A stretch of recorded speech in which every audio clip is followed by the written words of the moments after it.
Hey guys, welcome back to Tough Talks, Conversations on Mental Toughness. I'm your host, Chris Doris, and today we're going to try something a little different. It wasn't my idea, but I love it. I kind of wish it was my idea. But somebody suggested recently, why don't you do, like, now we've got like 45 episodes, and I am humbled in such a beautiful way by the nature and the quality of the the amazing human beings that I've had the privilege of having as guests on this show. It blows my mind. So someone said you should do a highlight reel, and I said that's impossible because I mean how would I choose? So then I shared that with my team, and they said you don't have to choose, we will. So I'm off the hook. And we're going to do this again and again and again. I think like I don't know, maybe we won't wait 45 more episodes to do another one. Maybe we will, I don't know. But it's pretty cool, and it gives you a glimpse. You know, I just watched it myself. You know, my team put it together, and I'm like, this is phenomenal. This is really great. These are some moments that I'd forgotten about. Because, I mean, how would you possibly remember all that?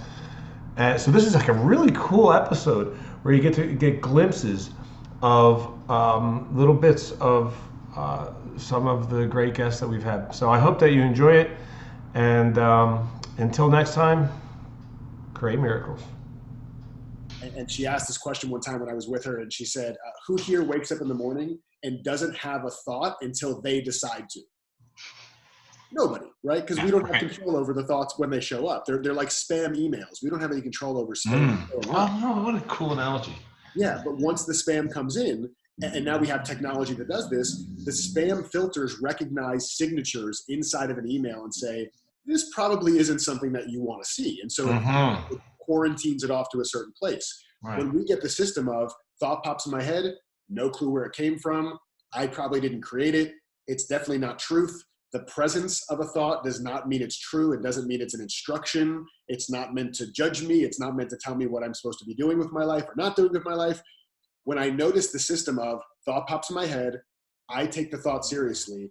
And when I take the thought seriously, my body and my experience of life changes. Failure in contemporary terms, like, I guess, so things like addiction, alcoholism, divorce, bankruptcy, and then failed business ventures or failed careers. You could call them failure, but you know, looking back, they were all contributing to what I do now. They were all really amazing learning experiences. Now the trick is, how soon do you want to see that when you're experiencing failure, that this is good for you? I love that question. That's so great. So then I was hospitalized and all this gnarly stuff happened. But one of the things that happens is at 29 weeks, everybody comes to you. They want to tell you what the worst case scenario can be if you have that baby at 29 weeks. Wow. And then the calm came over me, just swept over me. And these two specialists came in, and my husband was at the side of me, and they were about to tell us the gnarly stuff. And I said to him, we're talking about what might possibly happen, right? And they said, yes. And I said, there were two women, actually. And I basically just looked at my husband and said, I've got this. Are you okay? And he had no clue what I was about to say, because obviously that was the battle without the cause time in my life. So I just said to them, you seem like really nice people. You're very professional, but we're not going to have this conversation. Like, it's not going to happen, because I'm the sort of person that if you plant that seed in my head of worst case scenario, that's what I'm going to sit here and think about. And I'm not going to think about that. I'm going to think about this healthy baby boy that's going to be born when he's going to be born. Book is not for the faint of heart. I'm very candid and authentic and raw about who I used to be, what the industry was like.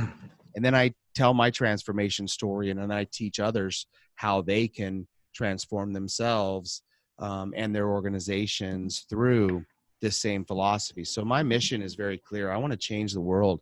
I want to show others that you truly don't have to be ruthless to win, and that you can create extraordinary success for yourself and for others by helping others, by focusing on the needs of other people. I think so many people are focused on themselves, what's in it for me, and they forget that really, at the end of the day, the most rewarding. So yeah, I remember seeing you were doing commercials for prostate cancer when you were battling it, or I guess shortly after you defeated it, right? I mean, that require any mental toughness, huh?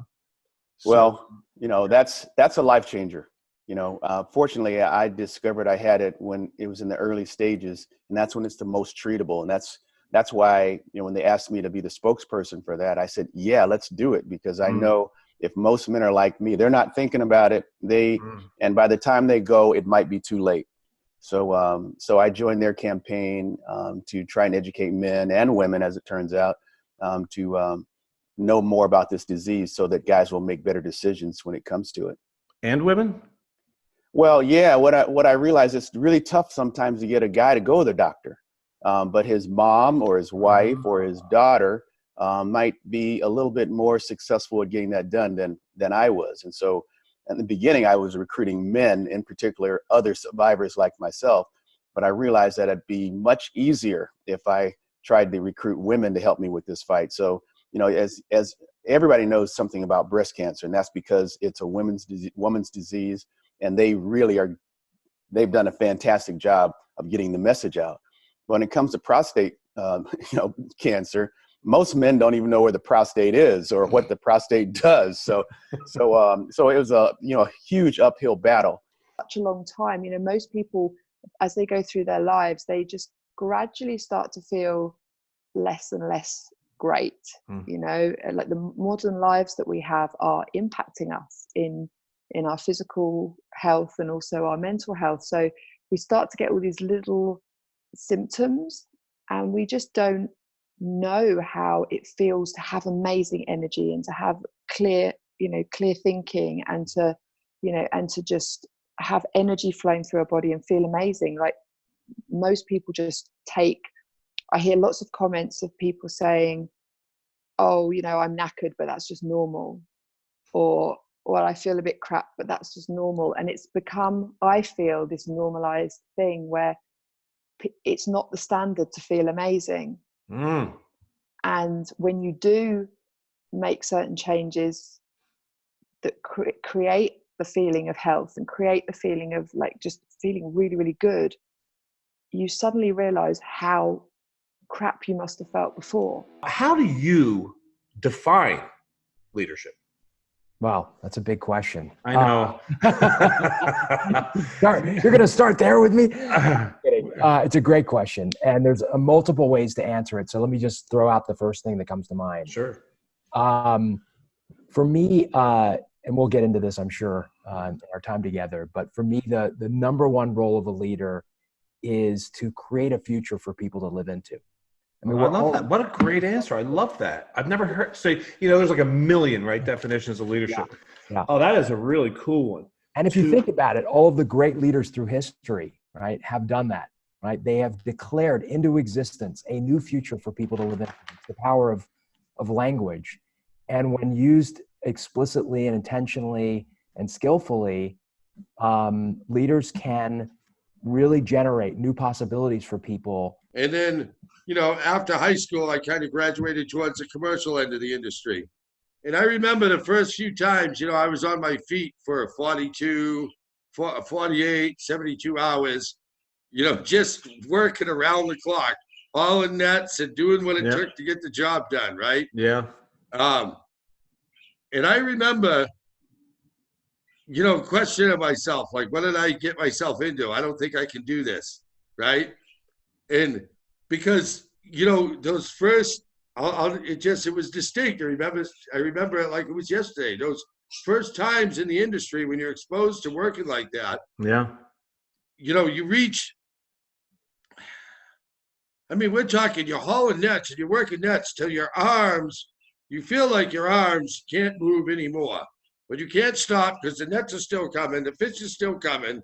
You're working with other people, they ain't stopping working, right? So it just, and like, I remember those first few years, so many times being challenged to the point where, like I just didn't think I could go on.